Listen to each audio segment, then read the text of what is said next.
Hey everybody, welcome to 9394, a music podcast with Travis Roy. Very happy to have you joining me.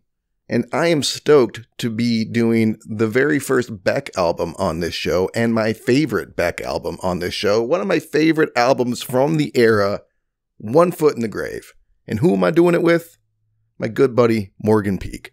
Morgan has been one of my best friends since I was a teenager, and he lives very far away, so we don't get to see each other very often, although we did see each other somewhat recently. And one of the many things I love about doing this show is that it gives me something to do with my friends, especially my friends that live far away that I don't get to interact with as much. It's fun to be able to fucking just do something with them, you know? So it was great hanging out with Morgan. Here is a conversation we had about this album that we both really love. From these shores where we belong, I have seen the land beyond, where the Lord is strange and strong. I have seen the land beyond. There's no telling who'll be dead when the pale horse is turning red, and the tongues will burn in vain, and everything will feel the same. There's no patience, there's no peace. I have seen the land beyond. Hello? Hello, my friend. What's going down, man? Hey, buddy. How are you? I'm good. How are you doing? Good to see you. Good to see you too, sir. Hasn't been that long since I saw you in person, which is No. awesome. It's like, it feels like less, I don't know, it just feels less weird now. It's like, what's up? Like last time I was like, oh God, I'm seeing Travis, oh man. Like there was like anxiety, now it's like, what's up, dude? Now it's like, it's just this guy. I know this guy. Yeah. I know this guy since like middle school. How was work? Work, I had today off. Oh, you had the whole day off? I had the whole day off. I got my Telecaster over there, and it's been Telecaster World, and Nice. Basically nothing. Had a bit of a headache, so I took a little Advil, had some food, Mm-hmm. and Get some water in you. That's often the cause of headaches, is dehydration. lots of water. All Good. constant, like 20 cups of water, Cool. but that's like 8 coffees also in addition. So diuretics. Getting a lot of diuretics, which I always think, is that like a Scientology book, or is that something to do with pee and kidneys? I don't know, but I use the Wait, word what are we talking about now? diuretics. You know this word? I think Yeah, I think it's like something that you drink that makes you pee a lot. Or Yeah, no, it's that's a it. book by That's the L. one. Ron Hubbard. I thought you were talking about Beck, and like he's a Scientologist or something like that. Not anymore. As far as I know, he was like actually kind of like raised in the faith, I think. Really? Like he was introduced to it when he was pretty young, but Wow. he's not anymore. Okay, I'll leave that be. Beck is like this like 90s icon that is like the hippest, weirdest, coolest like dude ever. I only know Beck like Odelay, and then he stops. Oh, for you? Really? There's some other stuff. It was like the first 4 albums. I don't know how that makes sense. Yeah. So Stereopathic, Soul Manure, That one, yep. Mellow Gold, this, and Odelay. Yeah, That's your sweet spot. that's my sweet spot. Just like every other, like we were talking earlier, like Yeah. there's a section of Weezer, which everybody knows probably. There's It's a often second. the first few albums. Yeah, basically. It's funny because other than this album, I don't love a Beck album until the next album after, which is Midnight Vultures, the one with the green cover. Okay, yeah. Kind of like spray paint, graffiti type looking stuff. Yeah, I never got into that type of stuff. I guess I should take a look at a lot of it because he's kind of a genius in my book. I agree, but there's a reason why I gravitated to this album in 1994, right? It was 94. Man, it's yeah. Yeah, which we haven't said. Which album are we doing for the people? We're doing One Foot in the Grave, not the deluxe. I'm glad you brought that up because all these other songs, like after, I think I had to get the track list. Yeah, Atmospheric Conditions is the actual last song. That's the last song. And after that one, I'm like, what are all these other songs? I don't remember any of this. Was I that blown out? Like, I picked it up on vinyl a couple years ago, and so it's awesome having like the huge, I've got like the one record, which is the original, and then when I want to, I can dig into all the other stuff. it's so vinyl. It's got to sound so, like some of the songs on it are like just all ambience almost. Like 14 Rivers, 14 Floods. he's just hitting his like foot on the ground, and then he's just like doing some like blues stuff. Yeah. Don't get drunk, don't get dry. Just bring your money next Saturday night.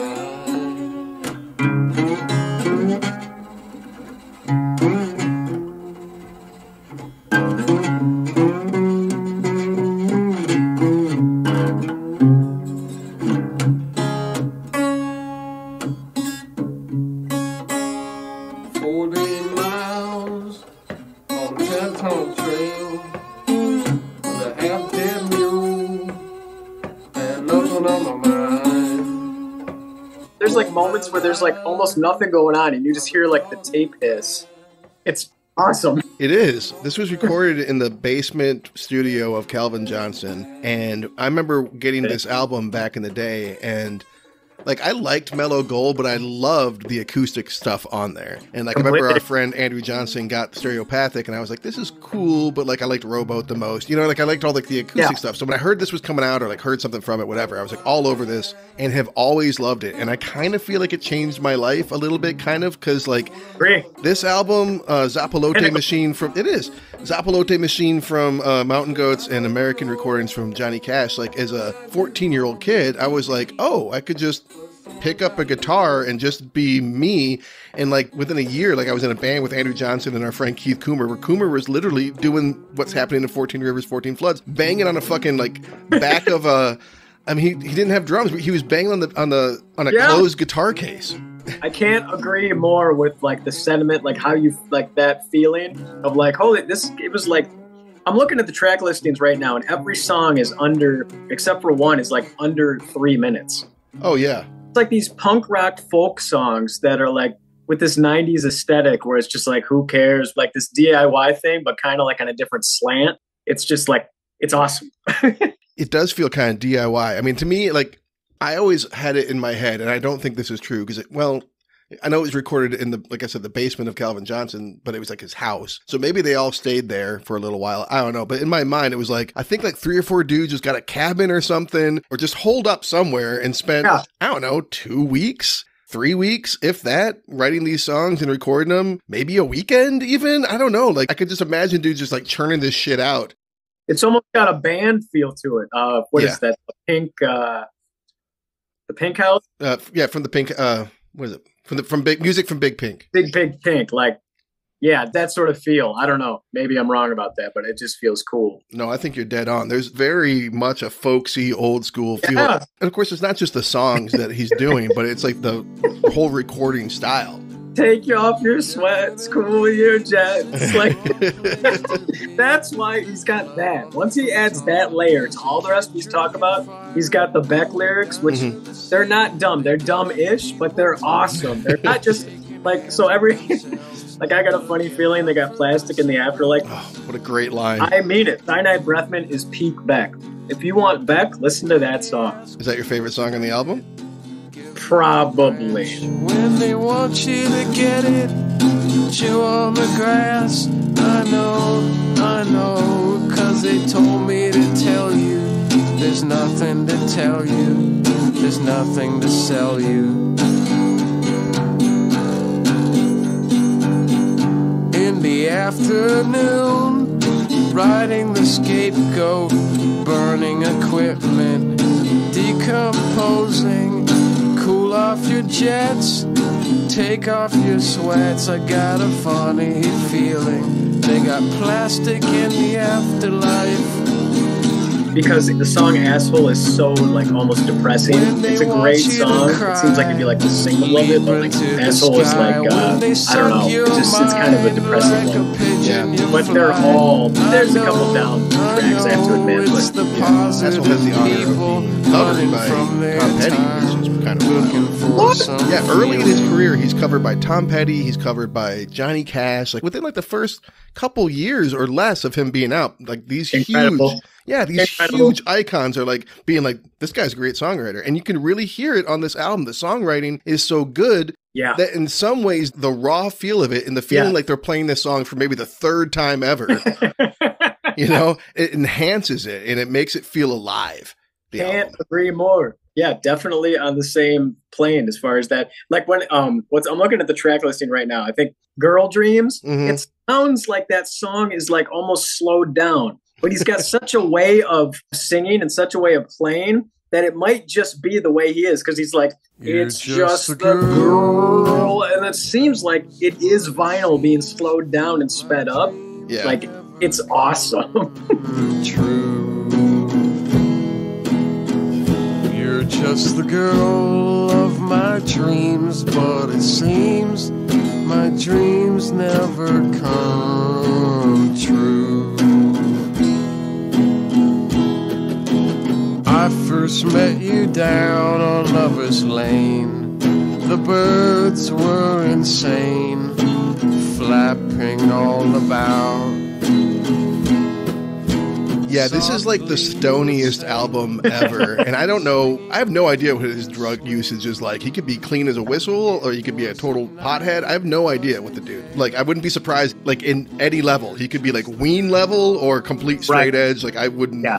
I could see it dumped in mescaline, or he could be completely just drinking water and lemon juice. Yeah. Right. But that song is a good example, you're right, of like that kind of like like pay no mind, like, because it's the same type of feel almost. Like, it just, his guitar's got to be in drop D or something, because it's just so slack. There's so much slack. I think that's partly where the word slack came from, right? Because the word slack was such a big part of the early 90s trying to describe indie alternative. It was most often applied to Pavement and him, you know, Beck. And maybe you're onto something with slack strings, because none of it sounds like it's quite in tune, which again improves it somehow. Completely agree. It's got that like Bob Dylan thing where it's like he's not in key, the harmonica's too loud, it's like ice picky a little bit, but everybody just kind of works for it. It's very rare that can work for people, and when it does, that usually means you got something that you got to hold on to. Like, I wanted to say he's like the Dylan of our generation, but that's just something cool to say. It doesn't really apply, I don't think. I don't know that he's the Dylan, but I think it would be accurate to say that he's like a Dylan. You know what I mean? Like, he's in that vicinity. Influential enough. Yeah, he's influential enough. He is like definitely. But he doesn't have as much political stance. Like, he's just kind of like, you're just the girl. Well, even Dylan really didn't since like his early part of his career. But so I kind of had a hard time, like I always fucking do, had a hard time picking my favorite song on this album. I considered almost every song on the album at one point, but at the end of the day, but at the end of the day, I went with the one that I pretty much have always liked the most, which is Outcome.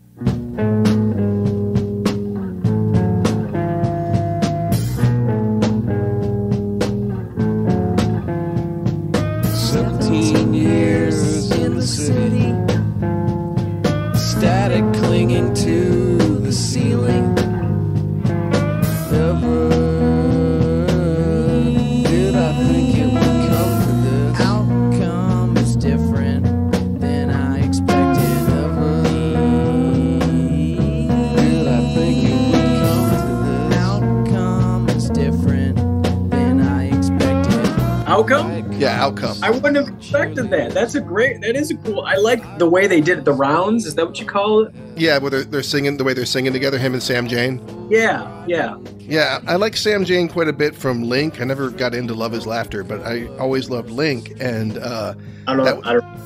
Link they're a one-album band from around this time period. That's like one of my favorite albums is their album, their only album, These Are Not Fall Colors, which is funny that it would be part of the draw that got me into this album, because I never got into Love Is Laughter, which is the band that he had afterwards, which I never even heard about that. But I think that this song, Outcome, is a really good example, and they co-wrote it together, these two.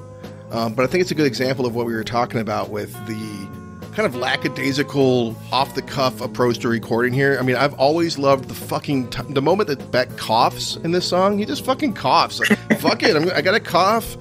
I'm just gonna keep going, and like, we're gonna cut that out. No, I mean, I'm sure they're recording analog, but still, like, Outcome is different than I expected. Yeah, it's just their voices work well together. No, it totally does, because there's nothing else. I could try to pull it apart, but it does, because I just remember him saying that, like doing that, and it being like, man, this is like raw, but it's not raw. It's like he's still in, but it just sounds like he's like just talking at one point, just normal, like but and it sounds like the mic is like right next to it. Like I don't know. It's the way it is. It sounds like you bought a $30 boombox from like Kmart, put a Memorex in it, push record like we used to do, and then like played some stuff. Yeah. And it was amazing. And that's the end of it.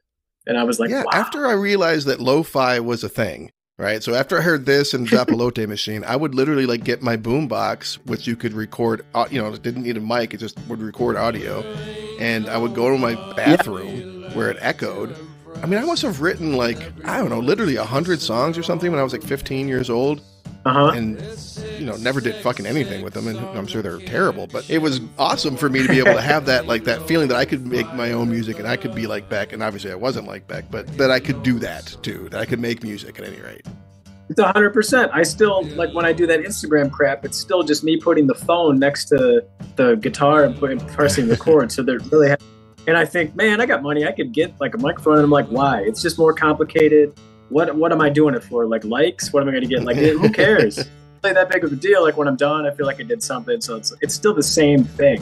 Like I do it because I want to do it. Well, yeah, there's something to be said about creative output. It's just good for the soul. It doesn't matter if there's a listener. Now, I'm a big appreciator. Obviously, that's why I got the show. I mean, I like to listen. But as far as creating it, more often than not, I don't even know if I want anybody to hear it. It just feels good to do it. Yeah. Yeah, I'm glad everybody hears this. I'm talking the album, not my dumb talk. Like my album is awesome. This album is awesome. Thanks, by the way, for putting this on. You're the man. For what? Putting the album on? For doing this whole 93, 94. I'm thinking to myself earlier, I'm like, is there anything going on lately? How come 8 zillion awesome things happened in 93 and 94? I'm like looking at like all this music. Like I just realized that like there was like so much shit. And I'm like, what's happening now? And I'm like, I don't know, maybe I'm just getting older. So to repeat a point that I've made a few times on the show before, in 1996, Republican Congress passed and our Democratic President Bill Clinton signed the Telecommunications Act of 1996. And that made it so that companies like Clear Channel and iHeartRadio and all that kind of stuff, that they could consolidate and own up to like more than 30% of a market, I believe it was, of any given radio station and television station. That's when the Sinclair Group became a thing and they started like focusing in their right-wing message in local news. So when things like Clear Channel started getting a hold of the radio, they're like, well, what is the most profitable? What sells the best? Hip-hop/rap/pop, right? And then like pop country. And that's the stuff that people would listen to the most. So they just kept on making a bunch of radio stations into that. And we lost all of the people still create music, but you don't have access to it the way you used to. At the same time, you have more easy access than ever in human history. We could just grab the computer in our pocket and find anything cool that's coming out now. It's just harder to find or be aware of. That makes complete sense. That's a really good little explainer there. Because, those two types are everywhere all the time. And the other types that we're talking about, our stuff, it's there. It's out there. You just got to hunt it down a little bit, I guess. Yeah, but in 93, 94, and after, and a little bit before. Yeah, early 90s, I mean, you could find really great music on the radio. And it didn't have to be a college station. It didn't have to be, left of the dial. It was just, there was good music being made. But, then we get on our old guy bit. And it's like, well, they just don't make good music anymore. And maybe they fucking don't. I don't know. They probably make tons of cool shit, but I'm old and I don't feel like trying anymore. Back on One Foot in the Grave, what is your least favorite song on this album? Do you have one? Yeah. Actually, when I was looking at it's the combination of the two after Cyanide Breath Mint. They just seem kind of throwaway to me. Seawater and Ziploc Bag.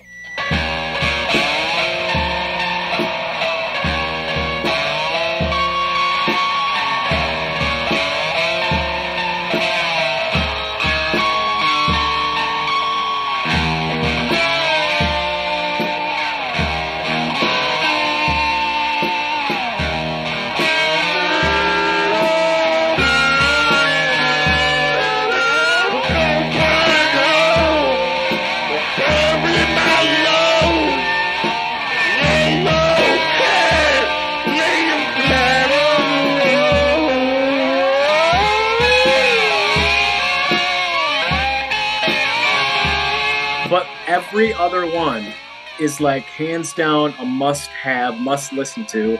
in my opinion, on this album. Those two, Seawater is just kind of like, meh. And then Ziploc Bag just seems kind of like like a mess, but not in a good way that I normally. It's just kind of like. Yeah, I gotta say Ziploc Bag too, because there's no song on this album that I skip, but Ziploc Bag is like a 1.5-minute song, and I'll skip those last 20, 30 seconds sometimes. It sounds like a mule giving birth. Wait, mules can't give birth. It's but you know what I'm saying? Like it sounds. I do. It sounds bad. It sounds beastly. Yeah. I don't like it. Right. It's funny you say skip because I had a Sony Walkman on the bus, and I would always have like Lagwagon Hoss and like all. Yeah. And this would be a mainstay on that one. And I would always do the fast forward on it. So it wouldn't be like a skip. It'd be like, yeah, because that'd be a lot in earphones. But do you remember the cassette? Yeah. It was like that classic K Records black cassette. It wasn't like the normal see-through. It was like obviously a cheap one, which made it cooler somehow. Yes, it totally did. And I do remember it. And I can't remember if Courtney had it and I taped it off of him, or if I had it and he taped it off of me, because I remember those dumb Memorexes. But I had either the Memorex and he had the original, or I had the original and he had the Memorex. One or the other, but it was pretty rad. I bought the cassette, but I don't remember where it is. And I'm glad that I have the vinyl. Man, I wish I still had that one. That was a good one. But actually, my underrated song on this album is Seawater.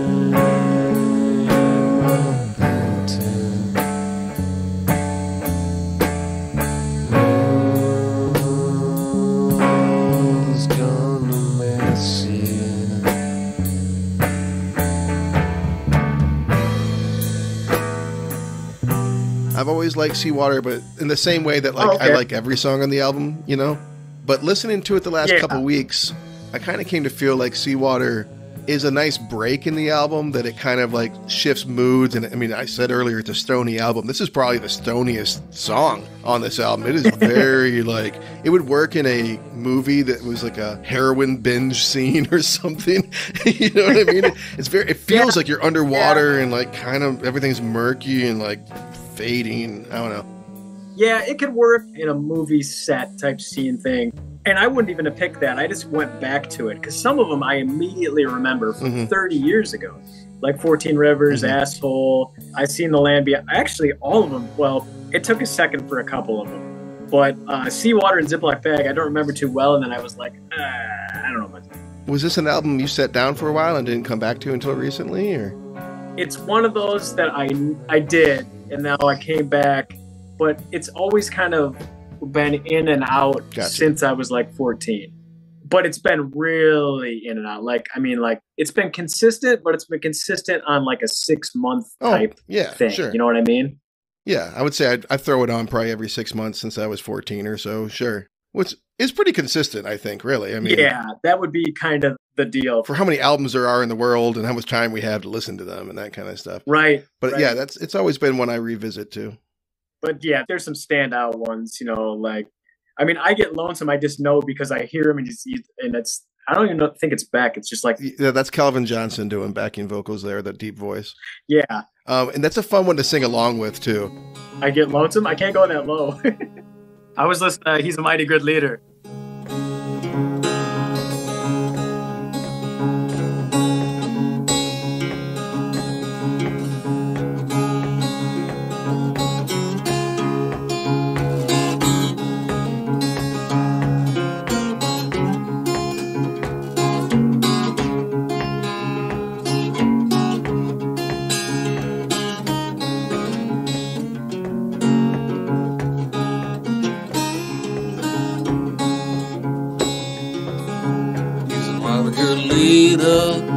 He's a mighty good leader. He's a mighty good leader. All the way, Lord, from up to heaven. He's a not a good leader all the way.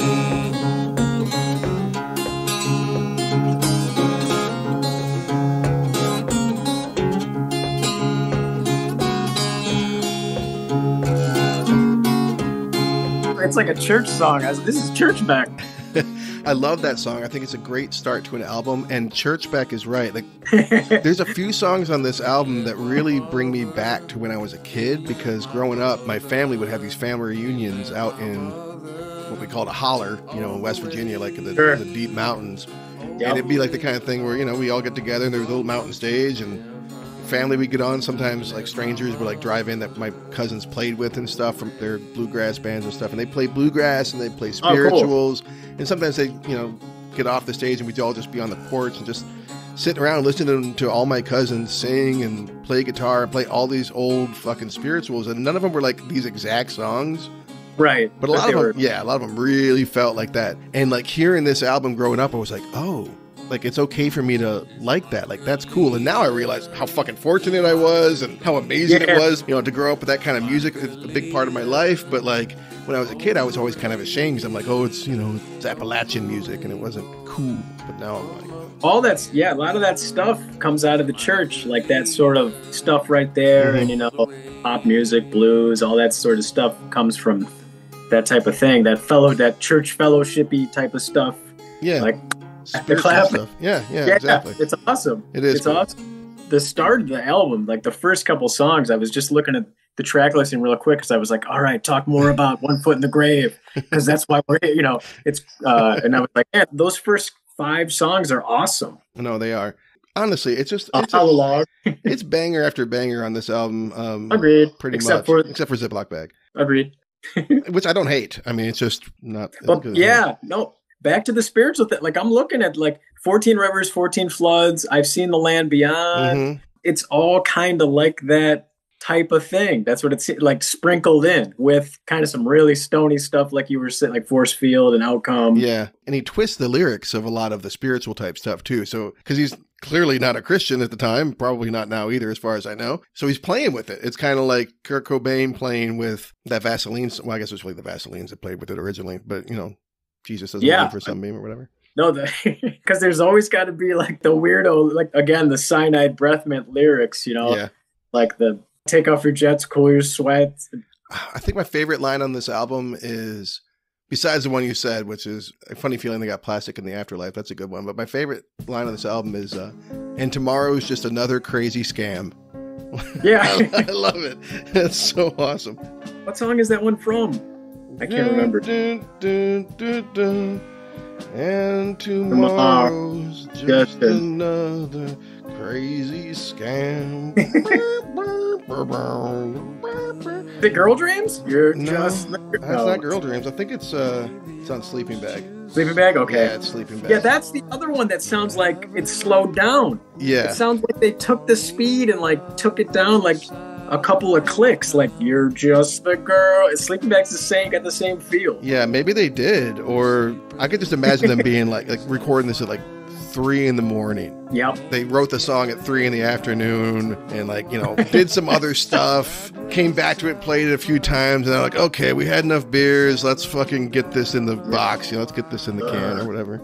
There's always that feel where I remember Beck was talking about Loser and how it became such a major hit or whatever. And then he played in California, and instead of calling it Loser, he called it K-Rock Set My Dick on Fire. Yeah. And like that aesthetic where you got these bands like Intervals, who I love, but they'll be like, we're going to write this incredibly mathematical, unbelievable song the same day and put it up on YouTube. And it's like, yeah, this is freaking totally rad. And this is the opposite end, where they're like, yeah, we're just going to come up with this thing, push record, and it's just as amazing, or even, in my opinion, sometimes more amazing than the other. And say, okay.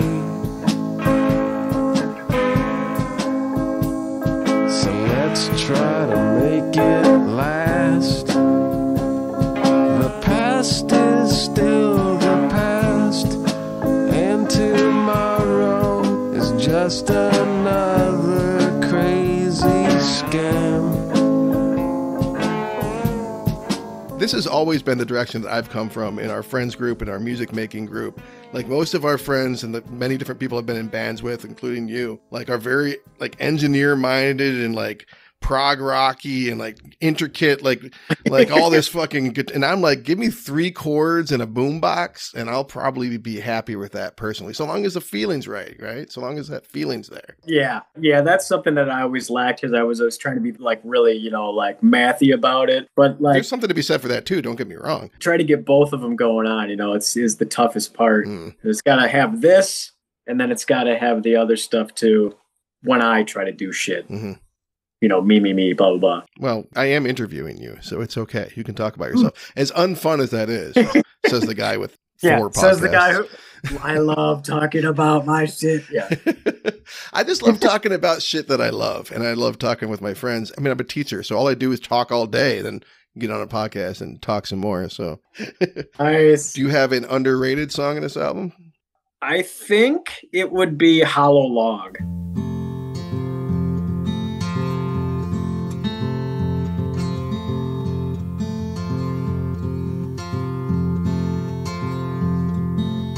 Go where you want to, do the things you feel. Walk around with a broken leg and $100 bill.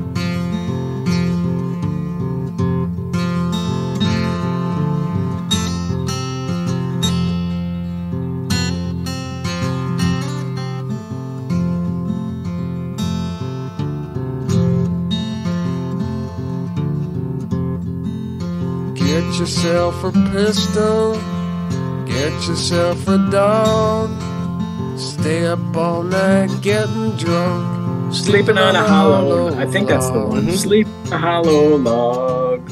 Yeah, just because it seems like floaty and it's kind of like a whatever, almost a throwaway song, and then I'm like, no, this is catchy. It sticks. It's like a bump on a log song, like a frog on a log type. It's funny. I think almost if I were to take one song from this album to try and use it like as an exemplar of like, here, this is what this Beck album is, it would probably be a good choice for that. It really kind of covers all the ground of what we're talking about in a lot of ways. Yeah. Maybe not the chaotic end of the album as much, but that's the least that we get. Like, chaos is not the biggest part of this album. There's a few songs that are like that, but... No, absolutely. There's a little bit of excitement there, but then you get that type of stuff where it's just kind of, again, it's a little bit of Slacker Generation. It's a little bit of the churchy stuff we were talking about. It's a little bit of the folk stuff. It's a little bit of DIY. And I'm just looking at the track listings and I'm like, this is why I do like it so much. It's because it's got the same length as like a Bad Religion song. So I'm like, yep, next one. Yep, next one. This is awesome. Yeah, you can blow through the album really quickly while getting ready or whatever. But and also it's one of those albums that, unlike a lot of the albums that I've done on this show with friends, a lot of those albums, especially punk albums, are albums that we listen to together. Like, this is an album that I know a lot of people in my friend group love, but like, I don't remember listening to it with anybody. I've talked about it with you before. I've talked about it with other people before, but like, it's such an introspective album and kind of like such a chill, weird vibe. Like, it's the kind of album you listen to on a Sunday morning by yourself or like driving home late at night by yourself, It's unexpectedly deep when you think, because there's some songs on it that are like, what's deep about a hollow log? What's deep about like this, a sleeping bag, whatever, right. Like a, but then like you start to listen to it and the feel of it is like really, really deep. Like, it's not like a party album. You don't put it on and just start jumping around, but no. But yeah, you put it on when the party's over and you want everyone to go to bed. But in a good mood. In a good mood, though. Like, in a good way. Yeah. Okay. Yeah, we're all fucked up. Let's go out on one foot in the grave. If you're going to listen to it with other people. Because generally, like I said, it's like, it feels like a really personal album. Like all night party at Grunland's. This would be the one at like 5 a.m, where like everything's cool, nothing really. It's been awesome. Yeah. Wellico jumped in the fire, smashed the guitar, and now we're all done. We're ready to go to bed. We smoked the last 600,000 bowls, and now put this on and wake up and get ready to go home. Sounds about right. Man, I love this album. You ever see him live? I never seen him live. Yeah, I saw in Lollapalooza when we went with, was it 90? I've never been. 95 maybe? Becky, Aaron, me, Courtney, with Pavement, Jesus Lizard. Oh, I remember when you went to that. Yeah, they were. Beck was there. It had to be. I always think it's earlier than it was. It had to have been 95, I think, because those years were smashed in so quickly that I always think it was earlier because so much stuff happened. If that was the start of like freshman or sophomore year, by the end of junior year, it was a whole different world. We were listening to like punk rock and like it was, I don't know, it just seemed like there was a longer timeline retrospectively, but now I think about it, it was only like 2 years. So I think it was Lollapalooza 95. Sounds right. Boss Tones, Jesus Lizard, Beck was there, Hole was there, but it was garbage. Brainiac was there, Jesus Lizard was there, and it was totally awesome. It was like surreal. I was like, all of this is so cool. Do you remember if you played anything from this album? I don't even remember seeing it. It was a long time ago. I like remember he was on stage, and I think I was just kind of just at Pine walking around being like, it was 30 years ago, right? How well could you possibly remember it? Yeah, I remember very, very little about that, but the feeling of it being super awesome. Well, I'm glad you chose this album, man. I mean, I've said this about a few albums on the show, but there's a reason why I chose these 2 specific years, because a lot of my favorite albums of all time, and I love a lot of albums, but there's like a ton of them are from this era, and this is one of them. This is definitely one of my favorite, like very favorite albums, and one of the ones that I really wanted to do when I started the show. I'm glad that, I don't know if you suggested it or if I suggested it or it was because you had the show on, but like this has gone up in my book. Like it was always up there, but I was like, man, I gotta listen to this more because it's been a while, but this is probably now. Before this, it would have been like, top 50. Now this is in my top 20. That's awesome. Yeah, I put it in the same. This is probably in my top 20 albums. It's easily my favorite Beck album. It's one of my favorite albums from the era. It's one of my favorite acoustic albums, primarily. It's a really special album. It's just lightning in a fucking bottle, you know? Yeah, because it was at the time when I had it, when I first got it, it was right at that point too, when you're like 14, 15. Mm-hmm. Yeah. It was all happening. It's all happening. Yeah, it was a good time to get into an album like this. For real. Well, there ain't nobody left to impress, and everyone's kissing their own hands. There's 666 on the kitchen floor. There ain't no fire in the pan. I get lonesome. I get lonesome. I get lonesome. I get lonesome.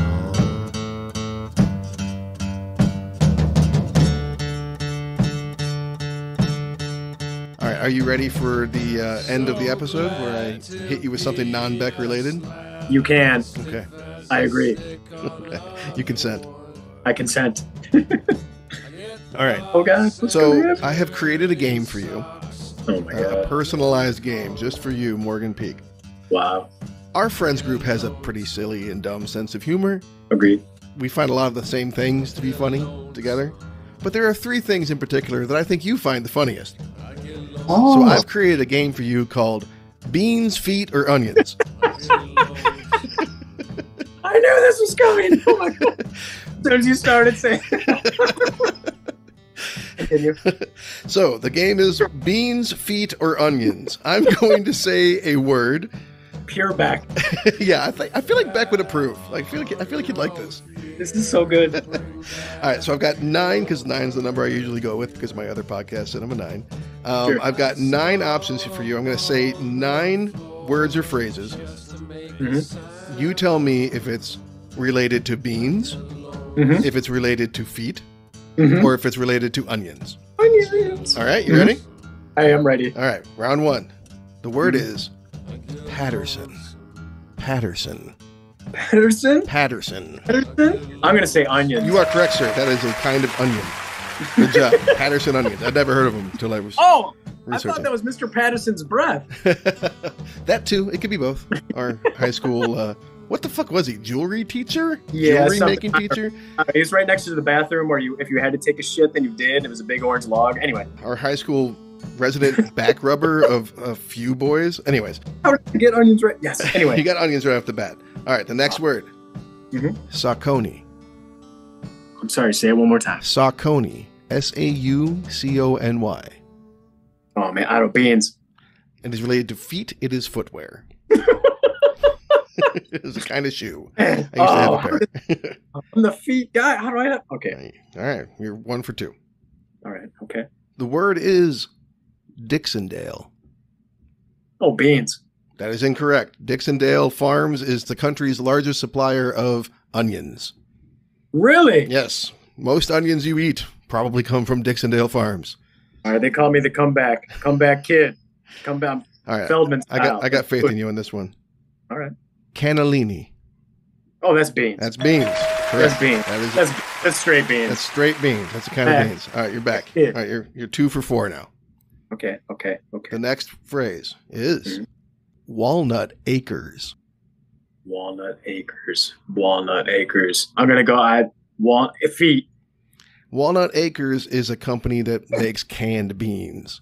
I'm sorry, but I don't know where they're regional to. So that was probably the toughest one on here. That was tough. I feel the humility. I'm sorry. Right. I've been told that I'm not good at making trivia, that I go too hard. Oh, no. Which would be fine if I wasn't a teacher. I'm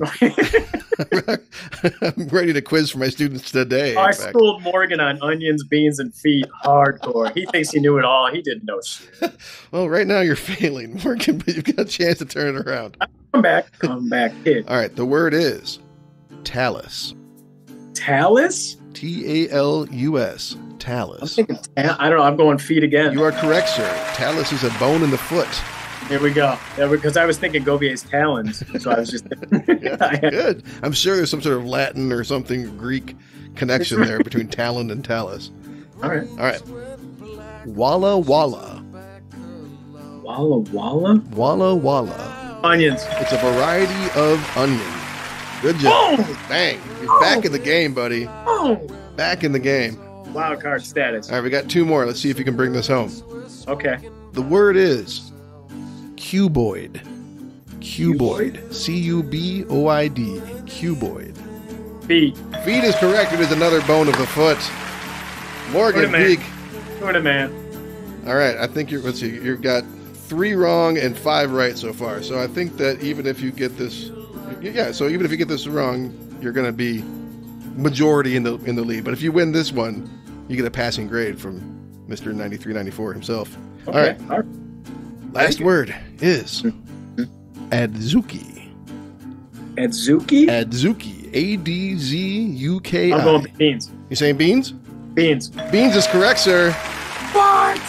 Oh my God. Morgan, you are the first player and the first winner of the game Beans, Feet, or Onions. Congratulations. How do you feel? Oh, I can't. So much gratitude. I mean, I want to thank the team. I want to thank the players for crushing it out there. I saw a lot of heroes. And just one small part. I'm just one small part. But you did your part. Thank you so much. Thank you. Oh, man. All right, Morgan. Thanks for playing. Thanks for coming back to 93-94, buddy. Much appreciated. Come back again, okay? Absolutely. You're the man. You are also the man. She'll do anything to make you feel like an asshole.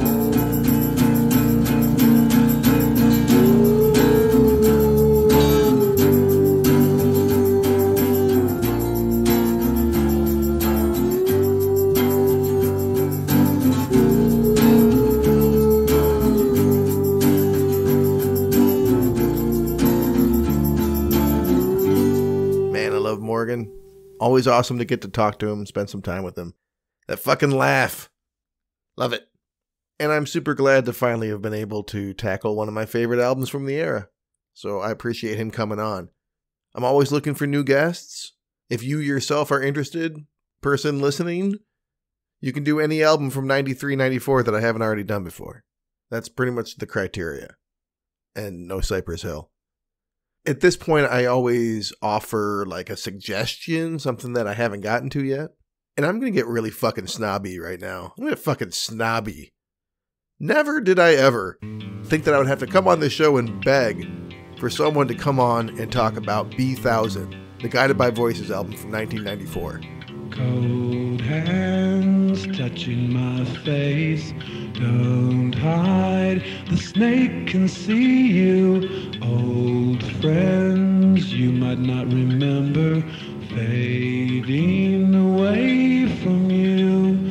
The Gold Heart Mountaintop Queen Directory.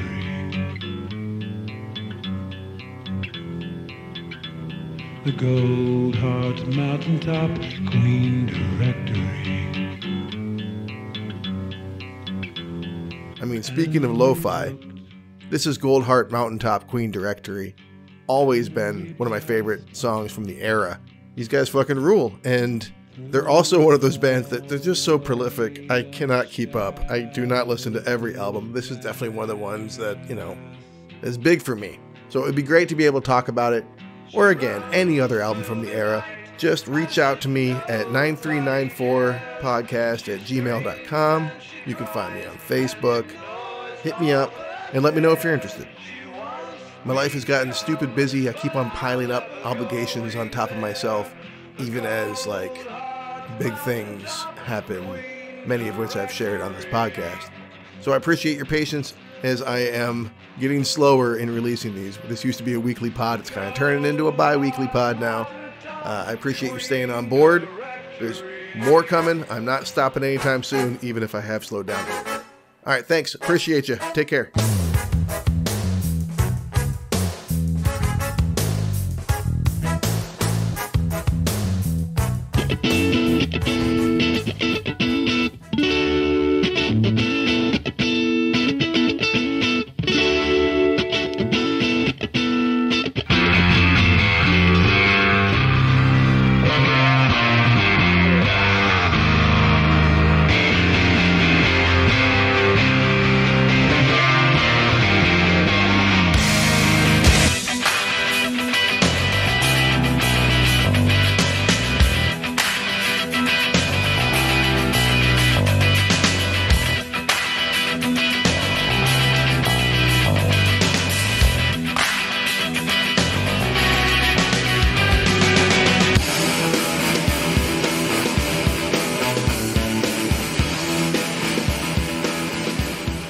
'93.94, a music podcast with Travis Roy, is a labor of love. It is not and never will be monetized. Please don't sue.